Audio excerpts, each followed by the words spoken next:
So as you have all heard, Trump has now put tariffs on Canada, Mexico, China, probably a few other nations at this point. But I'm going to focus on Canada today. You might be asking, what can Canada do about these tariffs? Well, I'm not sure there's anything we can actually do to prevent the tariffs. Also, we're going to keep trying to work with Trump, seeing where he's at, what we can do to avoid tariffs, and fight back against these tariffs if not. But there's a lot we can actually do within Canada itself. Let's just start with the fact that Canada is one of the only nations, if not the only nation in the world, that doesn't even have free trade within itself.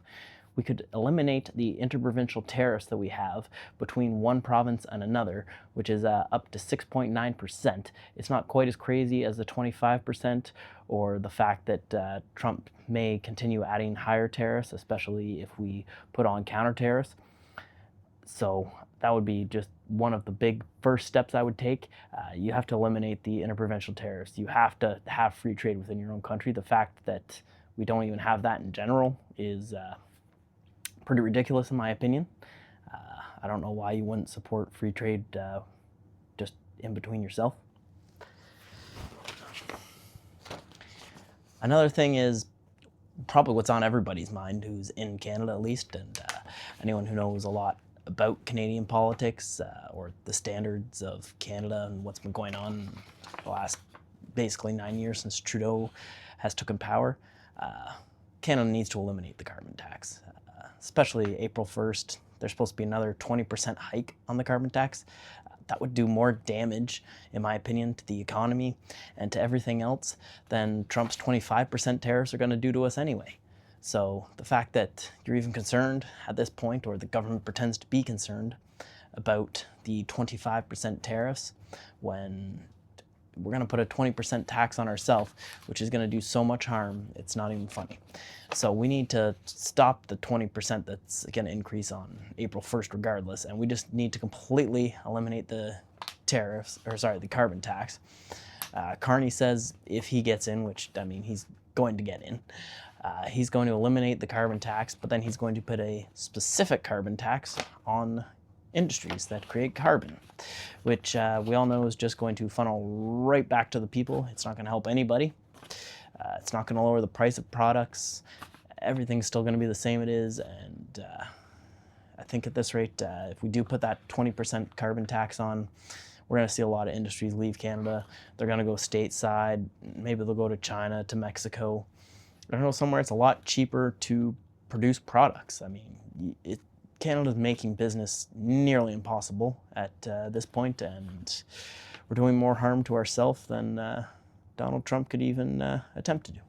Another step that Canada needs to take at this point is we need to find new trading partners. We've got lots of places that want, especially our natural gas, mainly. Japan wanted it. Europe wanted it, especially Germany. Trudeau said, no, we're not doing that. It's not good for the environment. We're not going to sell you our gas. And it's just absolutely ridiculous. Okay? I mean, it's one of the better options when it comes to the environment for power. It's definitely not the best. I mean, nuclear is by far the best way to go. But this is a lot more than just the environment. It's we could run our entire economy just off of selling oil, natural gas, and everything else that we can manufacture, especially if we can lower the price of things in Canada, which eliminating the carbon tax, as I mentioned earlier, would make things so much cheaper. Shipping would be cheaper. The price of things at stores would be cheaper to manufacture things in Canada. There's just no downside to getting rid of this carbon tax. It's not preventing people from putting carbon into the sky. It's questionable whether carbon is really as big of a deal as they claim. But the fact that Canada is a net negative country, I think one of only 4 in the world or something, for net negative carbon emissions, and the fact that we still think that we need to charge our own people a carbon tax, and the fact we keep raising it higher and higher until basically people are bankrupt. I mean, there's 2 million people going to food banks. There's thousands of homeless encampments across Canada. People can't afford to live, and just eliminating this tax alone would drop the cost of living probably 20-30%. Would boost our economy on top of that. So,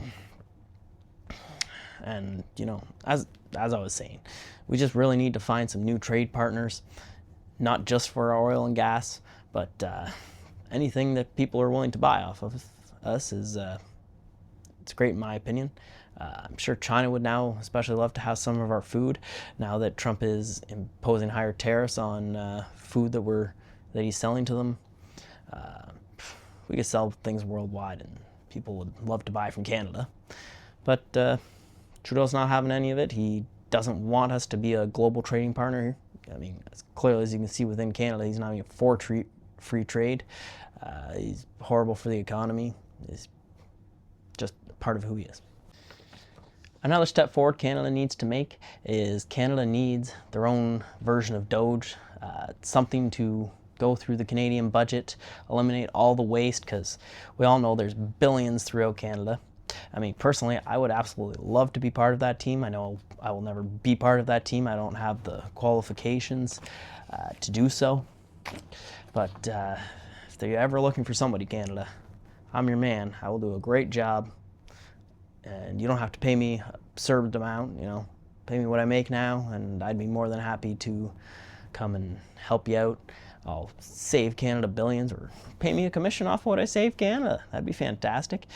Even if we don't, depending on what you even do with these funds that we would save, whether you give tax cuts, give money back to the people, there's many other things we could invest in, help the homeless people, help the people who are struggling, pay off our debts. Canada's really struggling right now. We're going deeper and deeper in debt all of the time. A new government might, potentially help that too. One who can balance the budget. Doesn't think the budget will balance itself, because after 9 years, the budget has gone this way and this way and this way, and it's gone. People can't even see the top of the budget anymore. It's so up there and out. It's absolutely ridiculous. But it's just one more thing that Canada could do. Another thing that would be great, honestly, Donald Trump, he's probably the best president to ever do this, at least in the States, lowering regulations. Regulations cost businesses so much money, and that trickles right down to everybody else. The more money you're going to cost them to, it's going to stagnate the economy, it's going to make it slower. So if we just don't eliminate regulations, because there is a reason for regulations, and some of them, but there's a lot of regulations that are just absolutely needless. There's a lot of paperwork that gets, you have to go through for absolutely no reason. And even just to build houses now, I think it's either Toronto or Vancouver, it's about 70% of your cost is just the regulation, the taxes, the fees. It's not even your contractor or the building materials. That's actually the cheapest part of building your house. So if we can eliminate regulations just like that for the people, and there's tons of regulations on businesses, and it's not hurting, it is hurting the big businesses, but they're giving the price down to you. But who's really hurting is the small businesses, and the regulations that they have to follow the same as the big corporations, who they've got people, they can afford the people, they've got lawyers and stuff that cover all these regulations.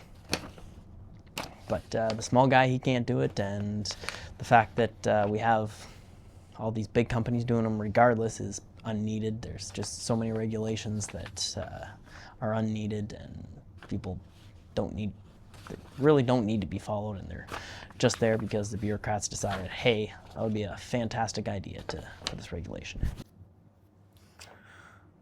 So another thing that Canada really needs to do, we need to lower taxes, not just personal taxes, but corporate taxes / business taxes as well. We have to at the very least cut our taxes down to match the states, but it'd be even better if we lowered it down maybe another 4 or 5% under what the states are. If we could lower our taxes down to about 15%, and especially if we could do that and eliminate the carbon tax, we would see businesses, companies, especially manufacturers, flood into Canada. There'd be billions and billions, maybe even $1 trillion invested into our economy. our economy would start to boom. We wouldn't even have to worry about the states. We wouldn't have to worry about their tariffs. We'd be so much further ahead in this economy in just everything we're doing. Our wages would be way higher. Everything, I mean, it would actually, we would bring in enough money. It would compensate the fact of lowering taxes.